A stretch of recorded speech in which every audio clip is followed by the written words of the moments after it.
Hello, and thank you for joining us for a live Q&A about COVID-19 and kids. Today, I'm joined by Dr. Melanie Wellington, a University of Iowa healthcare infectious disease specialist. Dr. Wellington is here to answer your questions about COVID-19, especially as it applies to kids 18 and younger. Please submit any questions you have for Dr. Wellington now, and we'll answer as many as we can throughout the broadcast. And just a note before we begin, this broadcast is for informational purposes only. So if you're feeling sick or concerned about your health or your child's health, please contact your primary care provider. Thanks for joining us today, Dr. Wellington. Thank you for having me. Of course. Could you start the live today by telling us how the virus has affected young people over the course of the pandemic and whether there have been any significant changes in recent months? Sure.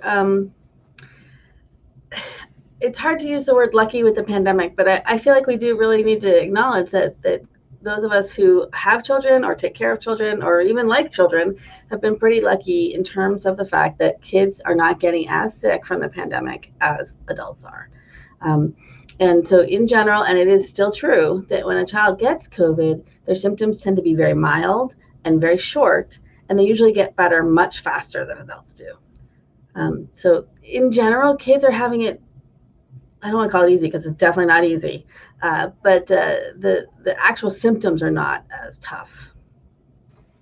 Well, that is good news. Like you said, it's hard to use to say positive, but that is a positive of how this virus affects kids. Mm-hmm.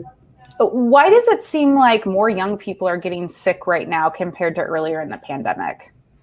Yeah, we don't completely understand the details of why this is happening. I think one thing I can reassure you about, though, is it's not just here. It actually turns out to be a global thing that we've been following, and it seems to be partially related to vaccine. In any particular society, when you get about a third to halfway through vaccinating the adults, there seems to be an increase in the number of cases of kids. And it's not just that it seems more kids because we got rid of the adults. We didn't get rid of them, but because they got vaccinated. No, it's actually an increase in the number of kids who are getting infected. And we don't have the exact details why, but we suspect there's probably a bunch of things that are doing it. It's probably related to behaviors. Once part of the society is vaccinated, people tend to have some COVID fatigue, and we tend to kind of let go a little at our safety measures. Or things may be changing in terms of the kids' dynamics and when they're willing to see each other. There's also a lot of change with the new variants out there. Some of them are more contagious. It doesn't mean they're more likely to infect children rather than adults, but remember, many of our adults are now immunized, and the immunizations do work well.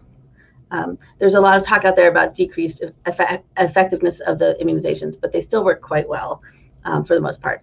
And so definitely worth getting vaccinated when you can. But because we're not having this more infectiousness, but we have fewer people who are still available to be infected, if you will, then a lot of kids end up in that unfortunate group who are getting more infected by those new variants. So there's still a lot to be figured out in terms of why we're seeing this bump in kids, but it happens pretty much everywhere.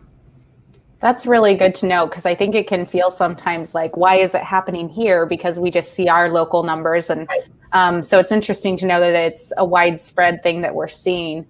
So you touched on a little bit earlier that kids maybe aren't affected in the same way as adults are. Maybe they don't get as sick as adults do when they do get the virus.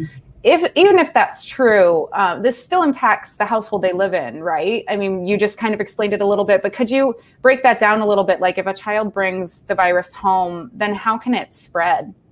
Absolutely. Kids don't tend to get as sick in terms of the symptoms they have, but they do still get infected.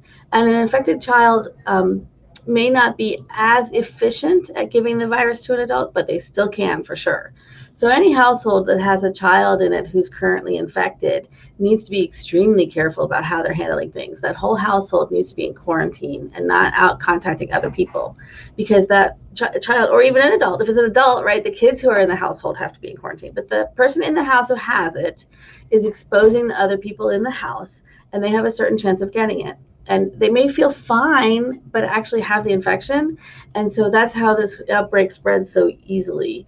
So we need to be very careful that anytime somebody in our household has it, we're very cautious about our contacts and our safety. Yeah, something I've heard from some people that I know is that once a kid brings it home, they kind of feel like, well, it's already here. We might as well just get it over with. We'll all expose ourselves. It's that kind of idea of like, we'll just get it over with. Yeah. What do you think about that? Is that the right way to do things, or should we try to prevent it from spreading throughout the house? Every time the virus spreads, there's a chance that a new mutation or a new variant could come up. And any person who becomes infected has a chance of something bad happening because of the infection. So while there's some temptation to say, oh, we'll be okay, we just want to get it over with, everybody should take care and be careful. Let's not let that thing, what we call replicate. So don't let that virus make any more copies of itself than we, stop every time we can, because every time that the virus infects somebody new, there's a chance that we get another new mutation. And more important than that, well, that's a community level care. But personal care is any person can get into trouble with this virus. And we have some things that increase or decrease risk, but we can't say person by person who's going to be in trouble. So we want to protect as many people as we can. Such a good reminder. And while we're on the topic of just reminders of what we should be doing, can you remind our viewers what you recommend in terms of safety behaviors and precautions for keeping kids safe? So they're pretty much the same for everybody. Sorry about that, guys. I'm on call. I thought it was off. It's live. No worries. Anyway, where were we? Oh, the safety measures are pretty much the same for everybody. You just have to sort of adjust them a little bit in terms of how you carry them out. So we all still need to be wearing our masks when we're out in public. We all still need to be doing our distancing, and we need to be careful about staying home if we're sick. And one thing that's actually is a little bit harder with kids than it is for adults, the kids' symptoms can be so subtle that they may just have a scratchy throat and a fever or a cough for a day or so, and they get rid of them very quickly. He just had a cough for 2 days last week, it's okay, right? That might have been COVID in that kid.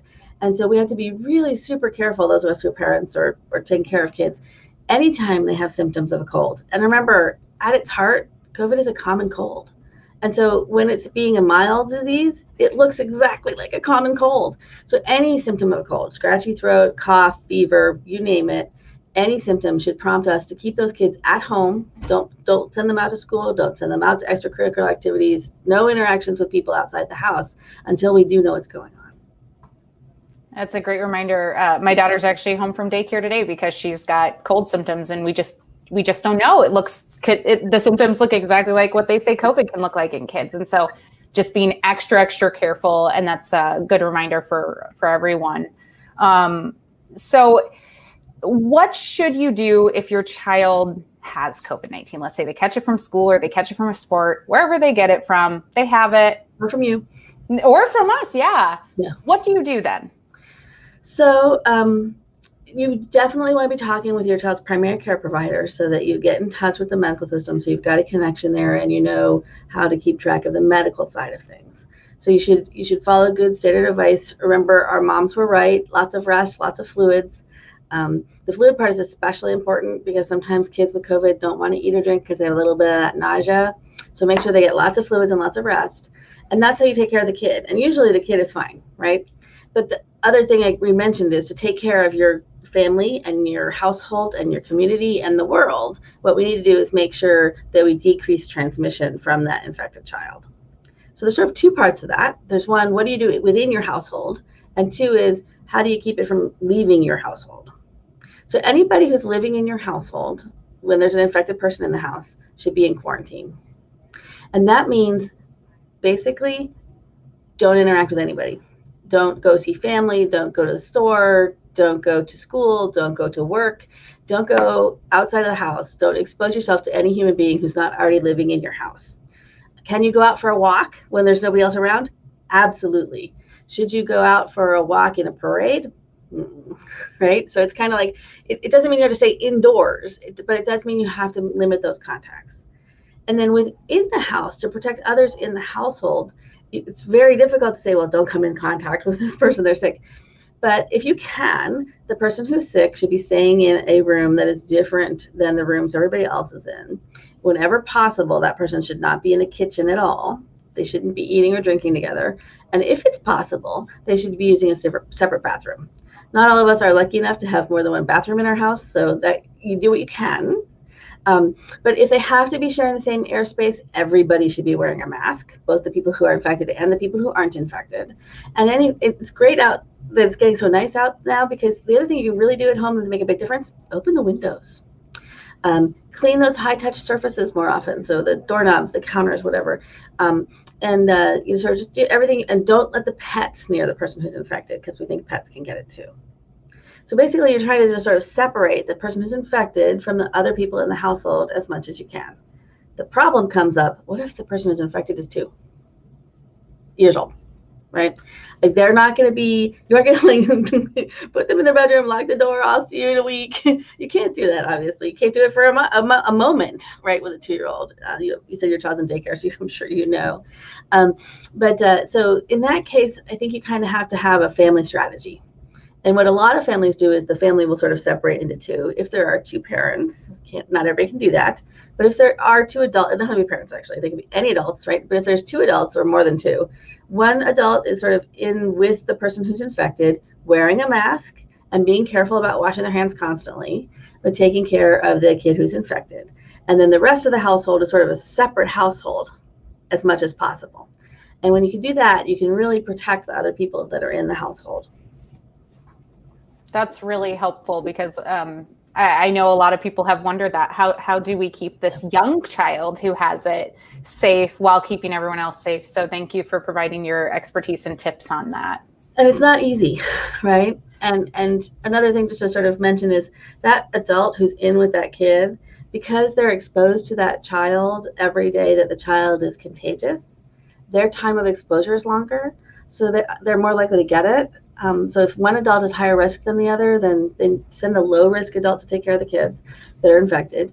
But also, it's going to change the time that person is in quarantine.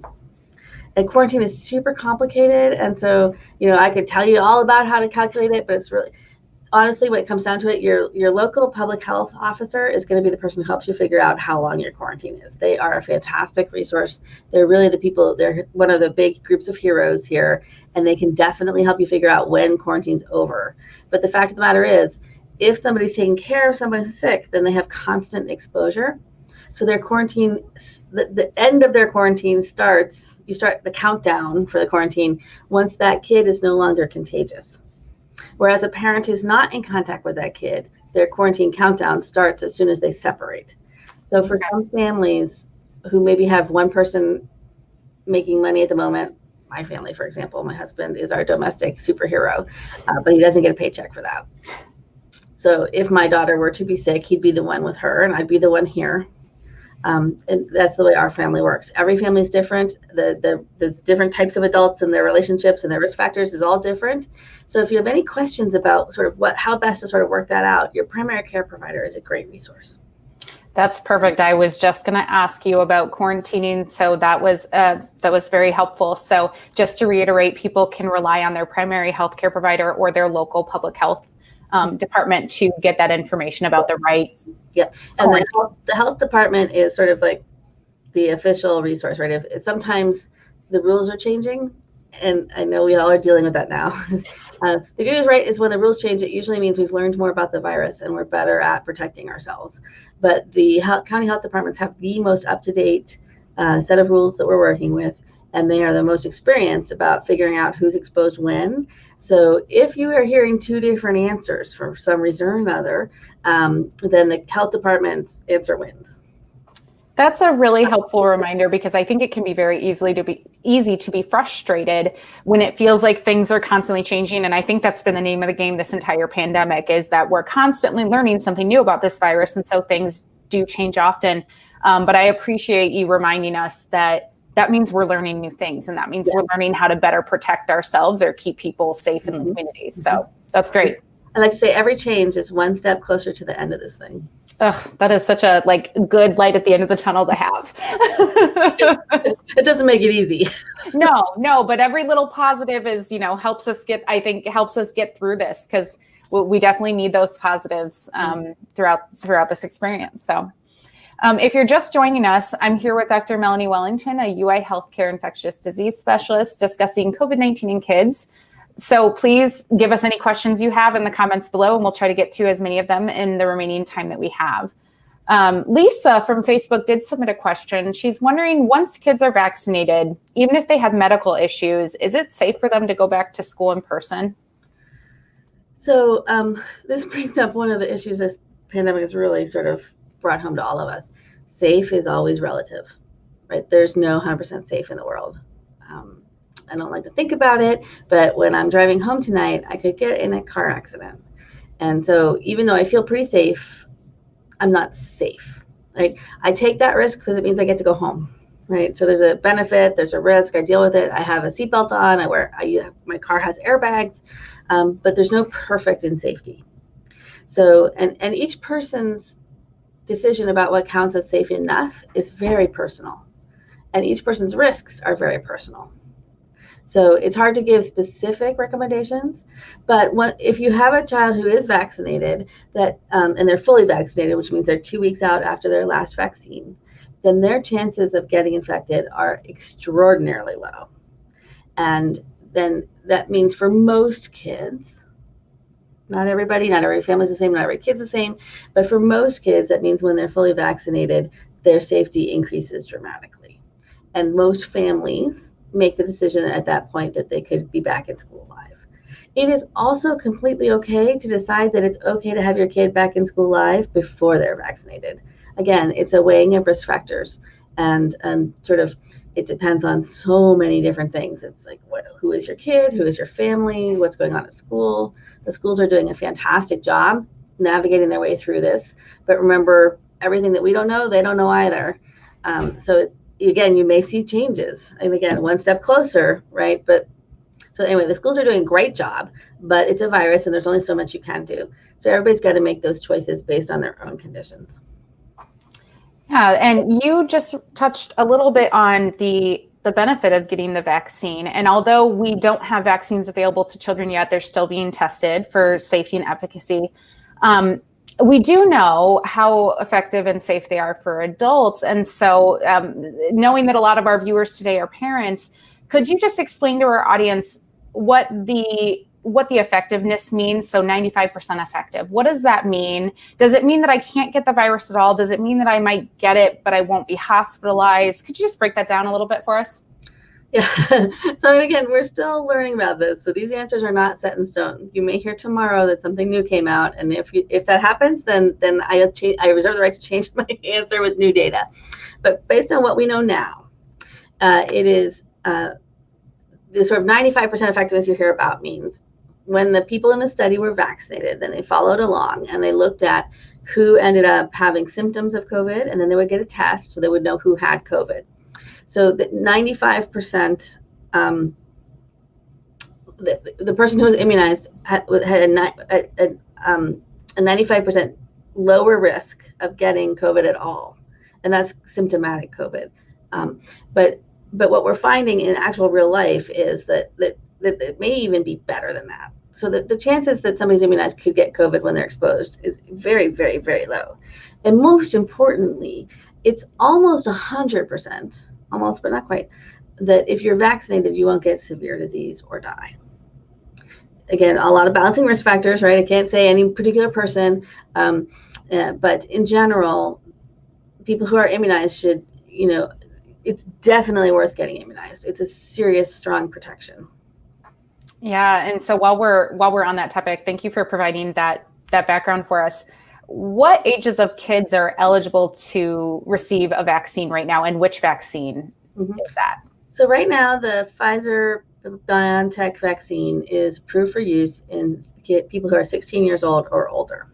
So my niece, who just got her driver's license and is 16 and a half, also just got her COVID vaccine. My nephew, who's 14, isn't allowed to get one yet. And my daughter, who's 11, definitely not available to get one yet. The great news is that the Pfizer study, as soon as they got the data on adults, they did something called age de-escalation, which is a fancy medical way of saying we're going to test it in adults first, and then we're going to look younger and younger and younger. So that study where they tested the vaccine, the Pfizer vaccine that they give to us as adults, they kept that going. And as soon as they had the safety data and the permission, then they switched down to the 12 to 16-year-old group. And Moderna also is collecting that data. And the Pfizer-BioNTech group actually just submitted their data to the FDA to be evaluated for approval. We don't know yet when the FDA is going to meet to discuss that and how many of the different paths they will put it through when they do. That's a very complicated regulatory thing that sooner or later, probably sometime in the next week, we'll probably hear about when we will expect the decision, which I think is what we all want to know. And when that decision is made, if they approve it, then that vaccine will be used for children 12 and older. So then my nephew, who can't drive yet, he'll be able to get it right away. My daughter is 11. She won't be able to get it until her birthday, but after her birthday, she'd be able to get it. That's very helpful. Thank you for explaining that. Do we have any idea when we expect that younger kids will be eligible to receive the vaccine? I mean, I know it's all still in testing. This is like a crystal ball question. Like, do we have any idea? Yeah, that one's good, pushing it out into almost no idea. Not quite, but almost. Those studies are happening right now. So the Moderna vaccine study, another study strategy, neither strategy is automatically better than the other. It's just, it depends on a lot of factors, and both companies are doing a great job doing nice, safe, good, solid studies. But the Moderna study right now actually isn't going that stepwise down. They went to the whole thing. So they're looking at kids, I think it's 2 years old and older. And then the Pfizer study, now that they've gotten the data, once they sort of get approval to go down in age again, they're going to drop that age group again and look at younger children. So over the summer, we should be getting data about the vaccine safety and efficacy, or how does it work in young kids. And things get, the younger you are, the less similar your body and how your body works to an adult. I think most of us realize that. If you spend any time around 2-year-old, you definitely know. Anyway, but so a 2-year-old is really different from an adult, right? But a 14-year-old is not as different from an adult. And so that's why these sort of, as we go younger and younger, it's going to take us longer to get this data. Most experts that I've heard, in terms of the vaccine experts in the country, are estimating the beginning of next year for when we're going to vaccinate the youngest of children. But on the other hand, the Pfizer data about the 12 to 16-year-olds came out much sooner than we thought it would. So it's coming. We're doing it as safely as we can, because we definitely want to get that safety data as well as the efficacy data. And it's in the works. I don't know exactly when, but not too much longer, I hope. Hey, we just appreciate you looking into your hypothetical crystal ball here and giving us your best guess based on what we know today, right? Yep. What we know today. Yep. So I know a lot of people who have children who one parent is vaccinated, the other one isn't, or both are vaccinated. Is it still important for those families to continue taking safety practices like wearing masks when they're in public, distancing when they can, just trying to stick within their bubble even after they've been vaccinated, just until more people have received the vaccine? Yeah, it's still critically important, no matter how many pieces. If your entire family are vaccinated, you still all need to be careful. Like I said, I don't know if I got around to the second half of your question about vaccine, but most people who are vaccinated, our data so far shows that they're not spreading it, right? So it's probably true that if you're vaccinated, you can't give it to somebody else. There are no absolutes, though. You never say never, right? And not only that, but there are lots of people out there who can't be vaccinated, right? So we shouldn't just assume, oh, you're an adult, you're vaccinated, right? So some people can't be, and some people's immune systems don't work well enough to respond to vaccine. So there's still virus circulating around. I mean, that's part of why we're here, right? Now we're seeing a lot of circulation in the kids. There is still virus out there in our community circulating. And until the day when we can all say, the chances of me walking down the street and running into somebody who's infected are pretty much zero, then we need to keep up with our safety measures. I am so tired of it, and I can only imagine how tired everybody else is out there. I'm with you. We're all ready to be done with it, but we're not done yet. And again, with these new variants, remember, every time somebody gets infected, every time that virus makes more copies of itself, we run the risk of another mutation. So what we need now is everybody to hang tight to those safety measures, as boring and as obnoxious as it is to hear it again. Wear your mask over your mouth and your nose. Stay 6 feet away from people. Stay outdoors when you can, when you're interacting with people. Don't interact with people you don't have to interact with. And wash your hands or use hand sanitizer. We say it over and over again, but it's still true. It's more important almost now than ever because we're so close to being done. We just need to keep going with this. But if we relax our guard, history shows us if we back off on that too early, we'll be in this for a lot longer. Yeah.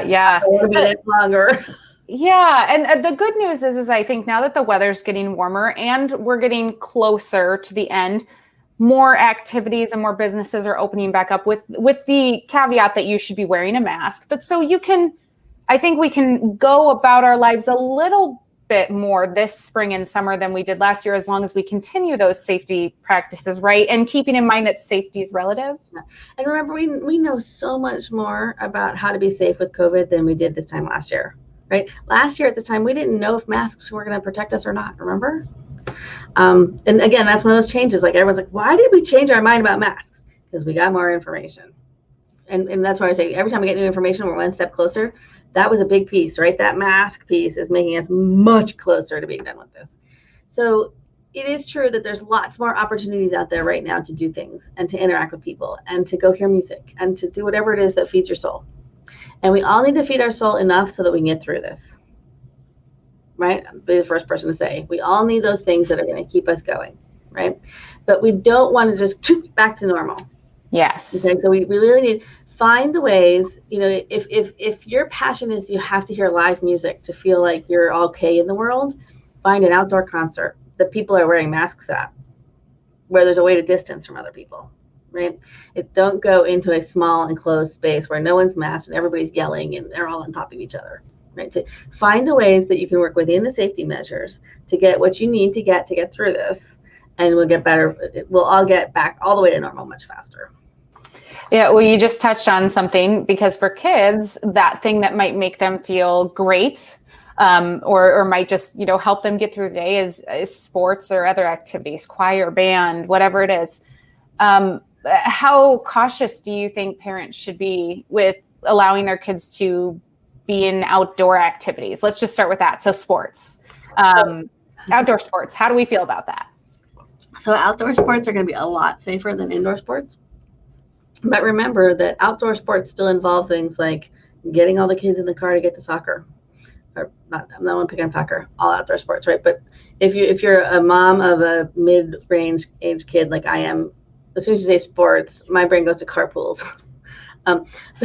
Sitting in the dugout with baseball. That's what I always think of. Yeah.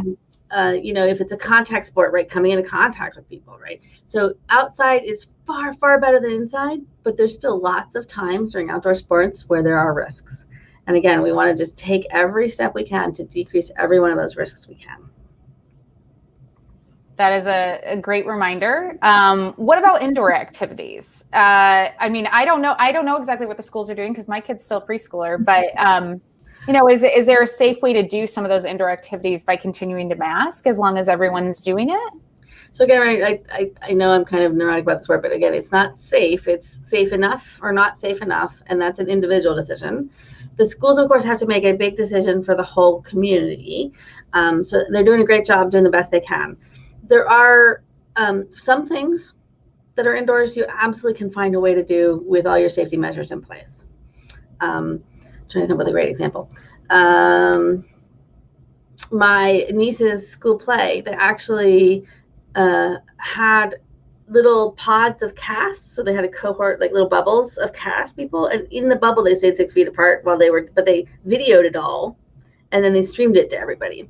So that's sort of an indoor activity, right? But they were taking, that was actually done a couple months ago. So again, as we go along, it gets safer and safer. But, because they were worried it wasn't safe enough, that was the alternative they took. So for indoor stuff, sometimes you just have to get more creative. And sometimes we still have to say no, as hard as it is. But if you can do it with relative assurance of safety, if you know that everyone there is going to be masked, wearing their mask right, and keeping their masks on, that's probably the biggest, right? Are you going to be able to distance? Is there good ventilation there? Is everybody washing their hands? Is the place where you're going taking those safety measures? You got to kind of think your way through all of those. And if you're really seeing that they're going to, by the way, any place that doesn't want to tell you what their COVID plan is, don't go there. right? I mean, it's like red flag.